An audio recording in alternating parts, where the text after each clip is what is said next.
Do certain foods contain compounds that can affect or prevent absorption of nutrients? What are oxalates and phytates? I'm your host, Krista Lamb, and today on Unbreakable, the OC podcast from Osteoporosis Canada, we'll answer all of those questions and more. I'll be talking to Dr. Genevieve Mailhot, who is a registered dietitian, a professor in the Department of Nutrition at the University of Montreal, and a researcher at the CHU Sainte-Justine Research Center. Welcome to the show. It is so wonderful to have you with us today. Yeah, hi, Krista.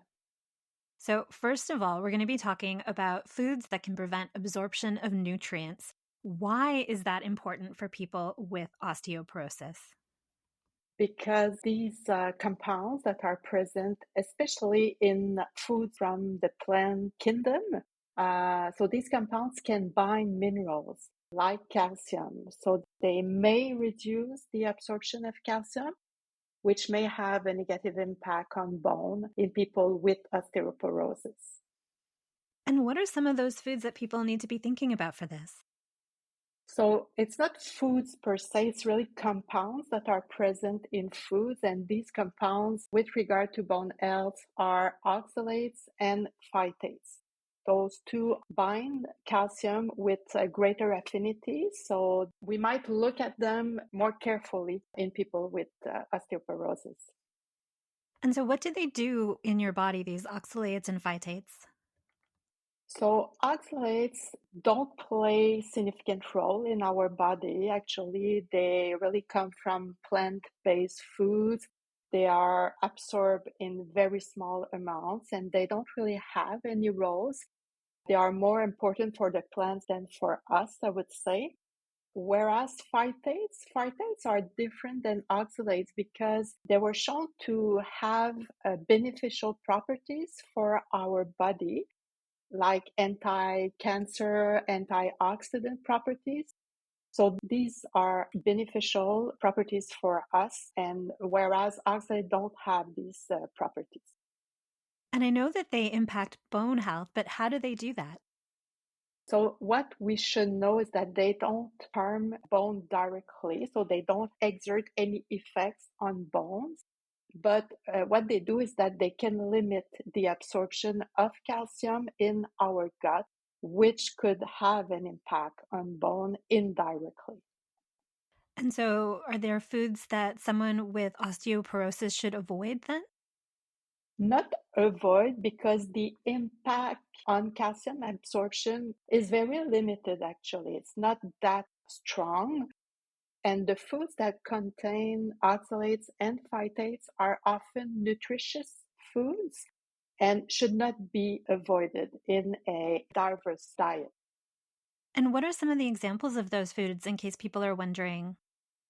Yeah, so oxalate is present in fewer foods than phytates. So for instance, you have oxalates in some green leafy vegetables such as spinach, sweet chard, but not all green leafy vegetables contain oxalates. So for instance, kale or broccoli do not contain oxalates.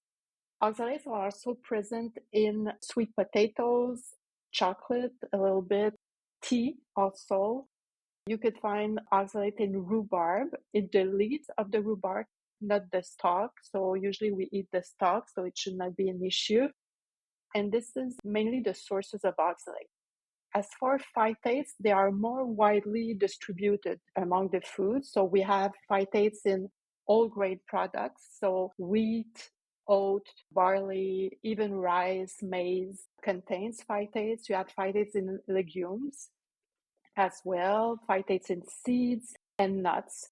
So pretty much all the plant-based foods contain a certain level of phytates. Yeah, and those are foods that we all think of as being pretty healthy. I mean, maybe not chocolate so much, but I like to think it's a little healthy.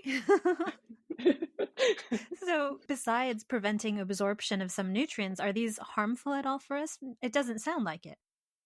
No, phytates are not harmful. As I said, they have beneficial properties that could be helpful to protect against certain diseases such as cancer, colon cancer, for instance, or other type of conditions.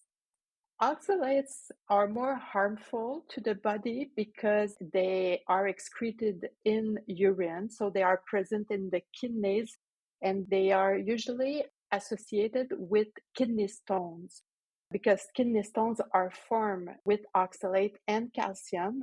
So if we eat a lot of oxalates, it might increase the risk of forming kidney stones. So they have this property that is not so good for us, I would say. Yeah, and it sounds like for someone who was eating primarily a plant-based diet, this might be more of a concern because maybe you won't get enough calcium due to these phytates and oxalates. And so is that something that's more of a concern for someone who's eating plant-based? It really depends on the amount of calcium your diet has, because usually when you eat plenty sources of calcium, you have a balanced diet with a wide variety of foods, with foods that have a lot of calcium, it should not be a concern for these people. Because when you ingest a lot of calcium, it usually offsets the negative impact of phytates and oxalates on calcium absorption. So that's why. So it really depends. But if you have an unbalanced diet with low calcium intake, then eating oxalate and phytate rich foods might be a concern. Yeah, so this is really about making sure your diet is balanced, which is a really important thing to think about because most of us don't ever think about, how is this being absorbed into my body? And so I wondered what happens if you get too much oxalate? So if you eat too much oxalate, then it means that you would probably absorb a certain amount of this oxalate. And as I said, oxalate doesn't play any role in the body, so it's rapidly excreted in the urine. So it means that if you absorb a lot of oxalate, you would have a lot of oxalates in the kidneys, which increases the risk of forming kidney stone. So this is the main issue we have with high oxalate intake. With regard to calcium absorption, oxalate usually impairs the calcium that is present in the same food as oxalate. So for instance, spinach contains a lot of oxalates and contains also calcium, but this calcium is not available for absorption because it is bound to oxalate in the spinach. So when we ingest spinach, this calcium is not there, is not available for absorption. But when we co-ingest calcium with a food that is rich in oxalates, then you would have some calcium that would be absorbed. So the oxalate in food would not bind all calcium that you have in your gut and prevent its absorption. And I find this all really interesting. How would you know if you're getting too much? Is this something your doctor would tell you? How would you find out? Okay, there's no threshold of too much or not enough oxalates and phytates because these are compounds that do not really play a role. So we don't have requirements for eating too much or not enough of these compounds. The way we could estimate our intake of oxalates and phytates is really to know their main sources. That's a method that we can assess if our intake of these compounds is high or low. With regard to oxalate, it exists a list of low oxalate foods and high oxalate foods, especially designed for kidney stone formers. Because in these people, we have to advise a low oxalate diet. So these lists exist and can be found on the internet. But with regard to phytates, we don't really have that. And we will have to rely on the information regarding sources of high phytate food. But the message is really that these compounds are not that harmful for bone. If you eat a balanced diet, if you eat enough calcium to meet the requirements of your body, then there should not be any issues with these compounds, even though they are part of your everyday diet.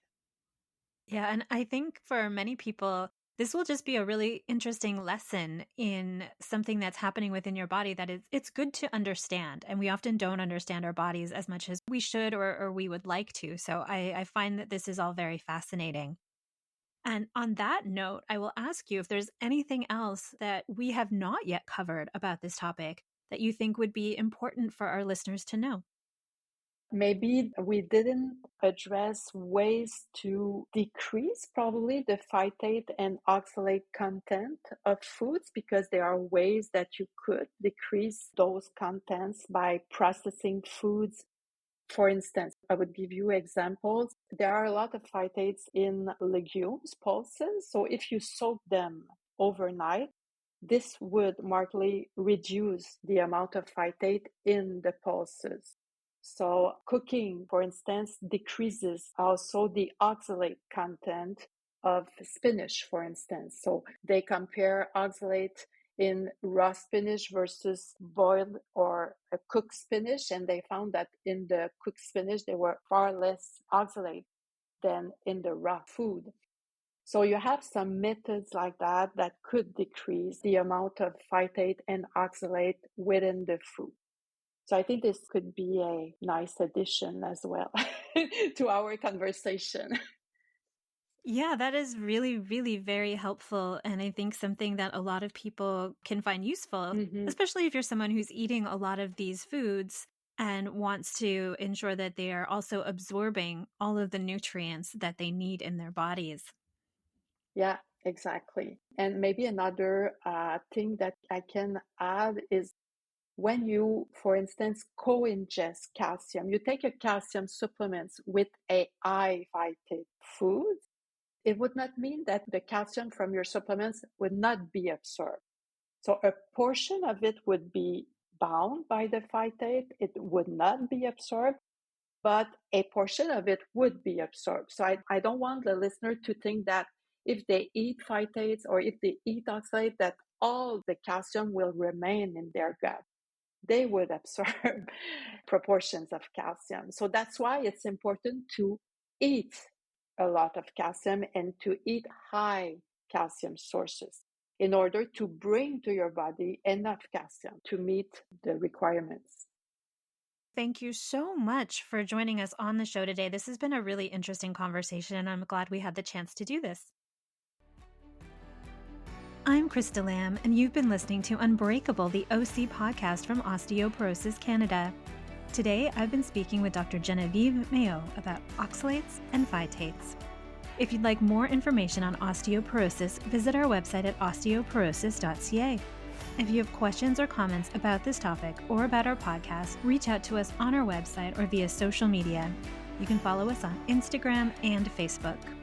Enjoying the show? Hit subscribe in the podcast provider of your choice. Thanks for listening.